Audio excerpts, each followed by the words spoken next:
Hi, നമസ്കാരം. ശ്രീ സായി സച്ചരിതം അധ്യായം 25. അഹമ്മദ് നഗറിലെ ദാമു അന്നക്കാസർ. 1 കച്ചവടം, 2 ആമ്രലീല. മുഖവുര. മഹായോഗേശ്വരനും പരബ്രഹ്മവും ഈശ്വരാത്മാവുമായ സായിബാബയെ സാഷ്ടാംഗം പ്രണമിച്ച് ഈ അധ്യായം തുടങ്ങാം. സിദ്ധന്മാരിൽ ചൂടാമണിയും സർവമംഗള നിവാസസ്ഥാനവും നമ്മുടെ ആത്മാരാമനും ഭക്തന്മാരുടെ അഭയക്ഷേത്രവുമായ സായിനാഥന് വിജയം ഘോഷിക്കട്ടെ. ജീവിത ലക്ഷ്യവും ഉദ്ദേശ്യവും കൈവന്ന ആ മഹാത്മാവിനെ നമസ്കരിക്കുക. സായിബാബ എല്ലായ്പ്പോഴും കരുണാപൂർണനാണ്. നമ്മുടെ കൃത്യം മനസ്സറിഞ്ഞ ഭക്തി മാത്രമാണ്. ഒരു ഭക്തന് ഉറച്ച വിശ്വാസവും ഭക്തിയും ഉണ്ടെങ്കിൽ അയാൾ ആഗ്രഹിക്കുന്നതെന്തും നടക്കും. ഹേമത് പാന്തിന് സായിബാബയുടെ ലീലകളെപ്പറ്റി എഴുതാൻ ആഗ്രഹം വന്നപ്പോൾ ബാബ തന്നെ അവ എഴുതാൻ അയാളെ സഹായിച്ചു. കുറിപ്പുകളും മറ്റും എടുക്കാൻ പറഞ്ഞതോടുകൂടി ഹേമത് പാന്തിന് പ്രചോദനം സിദ്ധിച്ചു. പിന്നെ എഴുത്ത് ഒരു പ്രശ്നമായില്ല. അദ്ദേഹം അതിന് പ്രാപ്തനല്ലെന്ന് പറയുന്നെങ്കിലും സായിബാബയെ സംബന്ധിച്ച് അമൃതവർഷം പെയ്യുന്ന സോമകാന്ത ശില പോലുള്ള ഈ സച്ചരിതം നമുക്ക് കിട്ടി. ആർക്കെങ്കിലും ബാബയിൽ പരിപൂർണ വിശ്വാസം ജനിച്ചാൽ അവരുടെ സകല കഷ്ടതകളും ബാബ ഇല്ലായ്മ ചെയ്യുന്നു. അഹമ്മദ് നഗറിലെ ദാമോദർ സവൽറാം രസാനി കാസറിന്റെ അഥവാ ദാമു അന്നയുടെ കഥ ഇതിനുദാഹരണമായി താഴെ കൊടുക്കുന്നു. ദാമു അന്ന. ഈ ഭക്തനെ പറ്റി 6-ാം അധ്യായത്തിൽ രാമനവമി ഉത്സവത്തെ സംബന്ധിച്ച് പറഞ്ഞപ്പോൾ പ്രതിപാദിച്ചത് വായനക്കാർ ഓർമ്മിക്കുന്നുണ്ടാവാം. 1895 രാമനവമി ഉത്സവത്തിന് ഷിർദിയിൽ പോയ കാലം മുതൽ ഇയാളുടെ വക ഭംഗിയുള്ള ചിത്രപ്പണി ചെയ്ത ഒരു കൊടിക്കൂറ രാമനവമി ഉത്സവത്തിന് എഴുന്നള്ളിക്കാറുണ്ട്. ഉത്സവത്തിന് വരുന്ന സാധുക്കൾക്കും ഫക്കീർമാർക്കും ഇയാൾ ഭക്ഷണം കൊടുക്കും. അയാളുടെ ഊഹക്കച്ചവടം. 1 പരുത്തി. ദാമു അന്നയുടെ ഒരു ബോംബെ സുഹൃത്ത് കൂറായി കുറച്ച് പരുത്തി കച്ചവടം ചെയ്യാനെത്തി. അന്നത്തെ നിലവാരപ്രകാരം അതിൽ 2 ലക്ഷം ഉറുപ്പിക ലാഭം കിട്ടും. ദാമു അന്ന BV നരസിംഹസ്വാമിയോട് പറഞ്ഞത് കത്ത് ഒരു ബ്രോക്കർ അയച്ചതാണെന്നും അയാൾ മാത്രം കച്ചവടം ചെയ്യാനാണെന്നുമാണ്. ബ്രോക്കർ കച്ചവടത്തിൽ നഷ്ടസാധ്യതയില്ലെന്നും ഉടനെ ചെയ്യണമെന്നുമാണ് എഴുതിയത്. ദാമു അന്നയ്ക്ക് എന്തു ചെയ്യണമെന്നറിയാതായി. ബാബ ഭക്തനായതിനാൽ എല്ലാ വിവരവും വെച്ച് ശ്യാമയ്ക്ക് എഴുതി ബാബയുടെ അഭിപ്രായം അറിയാൻ പറഞ്ഞു. ശ്യാമ കത്ത് പിറ്റേന്ന് കിട്ടിയപ്പോൾ അതുകൊണ്ട് മസ്ജിദിൽ പോയി ബാബയുടെ കാൽക്കൽ വെച്ചു. ബാബ എന്താണത്, ആരുടെ കത്താണ് എന്ന് ചോദിച്ചു. ദാമു അന്നയ്ക്ക് ഒരു കാര്യം അറിയാനാണ് എന്ന് പറഞ്ഞു. ബാബ പറഞ്ഞു, അയാൾ എന്താണ് എഴുതിയത്? എന്താണ് അയാളുടെ പരിപാടി? അയാൾക്ക് ദൈവം കൊടുത്തതിൽ തൃപ്തി വരാതെ ആകാശം കടന്നു പിടിക്കാൻ നോക്കുകയാണ്. കത്ത് വായിക്കൂ. ശ്യാമ പറഞ്ഞു, കത്ത് അതുതന്നെയാണ് ദേവ. അവിടുന്ന് ഇവിടെ ഇരുന്ന ഭക്തന്മാർക്ക് പരിഭ്രമം വരുമ്പോൾ ഇങ്ങോട്ടേക്ക് നേരിട്ടോ കത്ത് മൂലമോ ആകർഷിക്കുന്നു. കത്തിലെ വിവരം അറിഞ്ഞിട്ടും എന്നെ കൊണ്ട് എന്തിനാണ് വായിപ്പിക്കുന്നത്? ബാബ പറഞ്ഞു, ശ്യാമ ദയവ് ചെയ്ത് വായിക്കൂ. ഞാൻ എന്തെങ്കിലും പറഞ്ഞാൽ ആര് വിശ്വസിക്കാൻ? ശ്യാമ കത്ത് വായിച്ചത് ബാബ ശ്രദ്ധിച്ചു. പിന്നീട് പറഞ്ഞു, ഷേട്ടുവിന് ഭ്രാന്താണ്. അയാളുടെ വീട്ടിൽ ഒന്നിന്റെയും കുറവില്ലെന്നും ഇപ്പോഴുള്ളത് കൊണ്ട് തൃപ്തിപ്പെട്ടാൽ മതിയെന്നും ലക്ഷ്യത്തിന്റെ പിന്നാലെ പോകേണ്ടെന്നും മറുപടി എഴുതൂ. ശ്യാമ മറുപടി അയച്ചു. ദാമു അന്ന അതിന് കാത്തിരിക്കുകയായിരുന്നു. അത് വായിച്ചപ്പോൾ ലക്ഷക്കണക്കിൽ ലാഭത്തിനുള്ള പ്രതീക്ഷ തകർന്നു പോയതാണ് കണ്ടത്. ബാബയെ ദർശനം ചെയ്തു നമസ്കരിച്ച് ബാബയുടെ കാലു തലോടി ഇരുന്നു.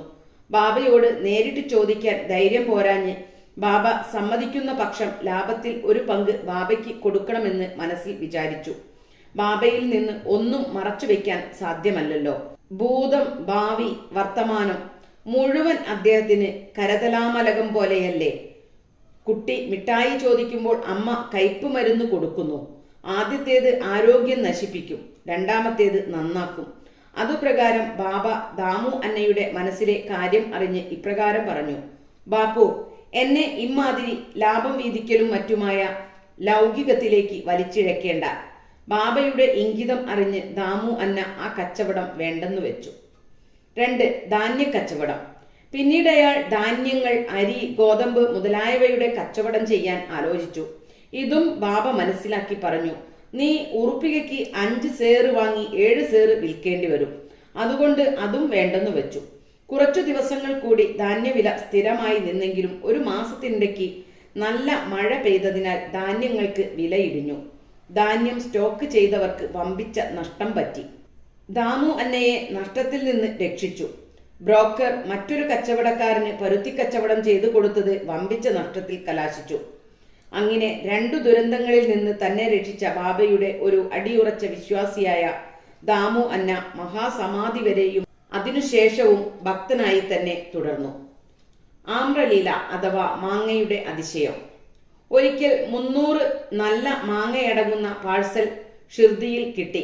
അത് റാലി എന്ന മംലത്ദാർ ബാബയ്ക്ക് ശ്യാമയുടെ പേരിൽ ഗോവയിൽ നിന്ന് അയച്ചതായിരുന്നു.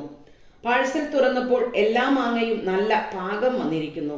അവ ശ്യാമയെ ഏൽപ്പിച്ച് ബാബ 4 എണ്ണം അദ്ദേഹത്തിന്റെ മൺപാത്രത്തിൽ വെച്ചു. ബാബ പറഞ്ഞു, ഈ 4 മാങ്ങ ദാമു അന്നയ്ക്കാണ്, അവ അവിടെ കിടക്കട്ടെ. ഈ ദാമു അന്നയ്ക്ക് 3 ഭാര്യമാരുണ്ടായിരുന്നു.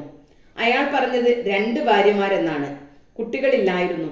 അയാൾ പല ജ്യോത്സ്യന്മാരെയും കാണുകയും സ്വന്തം ജാതകം പഠിക്കുകയും ചെയ്തു. അയാൾക്ക് ഒരു പാപഗ്രഹത്തിന്റെ ദോഷഫലത്താൽ ഈ ജന്മം സന്താനങ്ങൾ ഉണ്ടാവില്ലെന്നാണ് ജാതകഫലം. ദാമു അന്ന കുറച്ചു കഴിഞ്ഞപ്പോൾ ഷിർദിയിൽ വന്നു. ബാബ, മറ്റുള്ളവർ ഈ മാങ്ങയ്ക്ക് വേണ്ടി നോക്കുകയാണ്. ഇവ ദാമുവിനുള്ളതാണ്. അതിനുള്ള ആൾ അത് തിന്ന് മരിക്കട്ടെ എന്നു പറഞ്ഞു. ദാമു അന്ന അത് കേട്ട് പരിഭ്രമിച്ചപ്പോൾ മാലാസപതി മരണം എന്നത് അഹംഭാവത്തിൻ്റെതാണെന്നും അത് ബാബയുടെ മുന്നിൽ തന്നെയാണ് നശിപ്പിക്കേണ്ടതെന്നും പറഞ്ഞു. ദാമു അന്ന ഉടനെ തിന്നാൻ തയ്യാറായി. ബാബ പറഞ്ഞു, നീ തിന്നണ്ട, നിന്റെ ഇളയ ഭാര്യയ്ക്ക് കൊടുക്ക്. ആ ആമ്രലീല അവൾക്ക് 4 ആൺമക്കളെയും 4 പെൺമക്കളെയും കൊടുക്കും. അപ്രകാരം ചെയ്യുകയും ബാബയുടെ വാക്ക് ഫലിക്കുകയും ചെയ്തു. ബാബ ജീവിച്ചിരിക്കെ പറഞ്ഞ വാക്കുകൾക്ക് അതിയായ ശക്തിയും ഫലവുമായിരുന്നു. അതിശയമെന്ന് പറയട്ടെ, മഹാസമാധിക്കു ശേഷവും ഇതുതന്നെയായിരുന്നു നടന്നത്. ബാബ പറയും, എന്നെ വിശ്വസിച്ചാലും ഞാൻ മരിച്ചാലും എൻ്റെ ശവകുടീരത്തിലുള്ള അസ്ഥികൾ നിങ്ങൾക്ക് സമാധാനവും ആശയും തരും. ഞാൻ മാത്രമല്ല, എൻ്റെ ശവകുടീരം സംസാരിക്കുകയും സഞ്ചരിക്കുകയും എനിക്ക് അർപ്പിക്കപ്പെട്ടവരോട് ബന്ധം പുലർത്തുകയും ചെയ്യും. ഞാൻ നിങ്ങളോടൊപ്പമില്ലെന്ന് കുണ്ഠിതപ്പെടരുത്. എൻ്റെ അസ്ഥികൾ നിങ്ങളുമായി സംസാരിക്കുന്നതും കുശലാന്വേഷിക്കുന്നതും നിങ്ങൾക്ക് കേൾക്കാം. എന്നെ സദാ സ്മരിച്ച് എന്നെ പരിപൂർണമായി വിശ്വസിച്ചാൽ നിങ്ങൾക്ക് അതിനുള്ള നേട്ടമുണ്ടാവും. പ്രാർത്ഥന. ഹേമത് പാന്ത് ഈ അധ്യായം ഒരു പ്രാർത്ഥനയിൽ അവസാനിപ്പിക്കുന്നു. ഓ സായി സദ്ഗുരു, ഭക്തന്മാരുടെ കൽപ്പതരു, ഞങ്ങൾ പ്രാർത്ഥിക്കുന്നു. ഞങ്ങൾ ഒരിക്കലും അവിടുത്തെ പാദങ്ങൾ മറക്കുകയോ കാണാതിരിക്കുകയോ ചെയ്യരുത്. ഈ സംസാരത്തിൽ ഞങ്ങൾ ജനന മരണങ്ങളാൽ വ്യാകുലരാണ്. ഇനി ഞങ്ങളെ ജനന മരണങ്ങളിൽ നിന്ന് മോചിപ്പിച്ചാലും ഞങ്ങളെ ഇന്ദ്രിയങ്ങളുടെ പിന്നാലെ സുഖത്തിനു വേണ്ടി അലിയിപ്പിക്കാതെ അന്തർമുഖമായി ആത്മനെ കാണുവാൻ സഹായിച്ചാലും മനസ്സിന്റെയും ഇന്ദ്രിയങ്ങളുടെയും ബഹിർമുഖത നിയന്ത്രിക്കാത്ത പക്ഷം ആത്മസാക്ഷാത്കാരം സാധ്യമല്ല. സന്താന, പത്നി, സുഹൃത്ത് സംഘങ്ങളൊന്നും അന്ത്യകാലത്ത് സഹായകമല്ല. അവിടുന്ന് മാത്രമാണ് മുക്തിയും തുഷ്ടിയും തരാനുള്ളത്. ഞങ്ങളുടെ ദുഷ്ടവിചാരങ്ങളെയും വാദമനസ്ഥിതിയെയും നശിപ്പിച്ചാലും നാക്ക് അവിടുത്തെ നാമം ജപിക്കട്ടെ. നല്ലതും ചീത്തയുമായ എല്ലാത്തരം ചിന്തകളും കളഞ്ഞ് വീടും ദേഹവും എല്ലാം മറന്ന് ഞങ്ങൾ അഹംഭാവം ഇല്ലാത്തവരാവട്ടെ. അവിടുത്തെ നാമം മാത്രം സ്മരിച്ച് ബാക്കി എല്ലാം ഞങ്ങൾ മറക്കട്ടെ. മനസ്സിന്റെ പതർച്ചകൾ അകറ്റി ശാന്തമാവട്ടെ. അവിടുന്ന് ഒരിക്കൽ ഞങ്ങളെ താങ്ങിയാൽ ഞങ്ങളുടെ അറിവില്ലായ്മയുടെ ഇരുട്ട് നീങ്ങി അവിടുത്തെ പ്രകാശത്തിൽ ഞങ്ങൾ സന്തുഷ്ടരാകും. ഞങ്ങളുടെ പൂർവജന്മാർജിത സുഹൃതം കൊണ്ടാണ് അവിടുത്തെ ലീലകളാവുന്ന അമൃതം പാനം ചെയ്ത് ഞങ്ങൾക്ക് നിദ്രയിൽ നിന്നുണരാൻ കഴിഞ്ഞത്. കുറിപ്പ്. ദാമു അന്ന പറഞ്ഞ കാര്യങ്ങൾ. ഒരിക്കൽ പലരുടെയും കൂടെ ഞാൻ അദ്ദേഹത്തിന്റെ കാൽക്കലിരുന്നപ്പോൾ എൻ്റെ മനസ്സിൽ 2 ചോദ്യങ്ങളുണ്ടായിരുന്നു. ബാബ അവയ്ക്ക് 2നും ഉത്തരം തന്നു.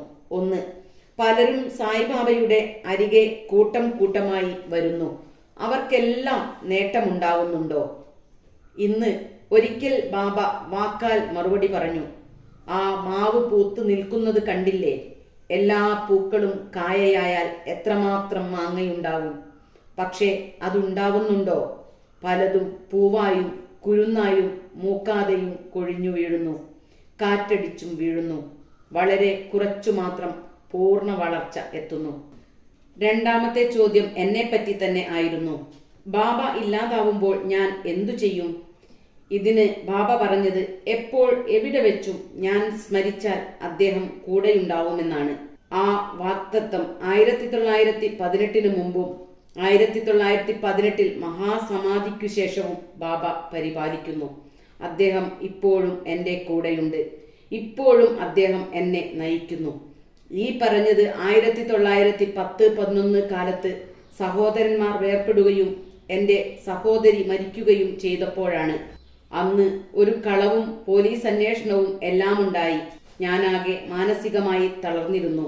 സഹോദരി മരിച്ചപ്പോൾ എൻ്റെ മനസ്സ് വല്ലാതെ കലങ്ങി. ഞാൻ ജീവിതം വെറുത്തു. ഞാൻ ബാബയെ കാണാൻ പോയപ്പോൾ ബാബ സമാധാനിപ്പിച്ച് അപ്പ കുൽക്കർണിയുടെ വീട്ടിൽ നിന്ന് പുരൻപോലി വേണ്ട പോലെ തീറ്റുകയും ചന്ദനം പൂശുകയും ചെയ്തു. എൻ്റെ വീട്ടിൽ ഒരു കളവു നടന്നു. 30 കൊല്ലത്തെ പരിചയമുള്ള ഒരാൾ എൻ്റെ ഭാര്യയുടെ ആഭരണപ്പെട്ടി മോഷ്ടിച്ചു. അതിൽ മംഗളകരമായ മൂക്കുത്തിയും പെട്ടിരുന്നു. ഞാൻ ബാബയുടെ ഫോട്ടോ നോക്കി കരഞ്ഞു. പിറ്റേന്നയാൾ പെട്ടി തിരികെ കൊണ്ടുവന്നു മാപ്പിരുന്നു. ശ്രീ സായിയെ നമിക്കുവിൻ. ലോകശാന്തി ഭവിക്കട്ടെ.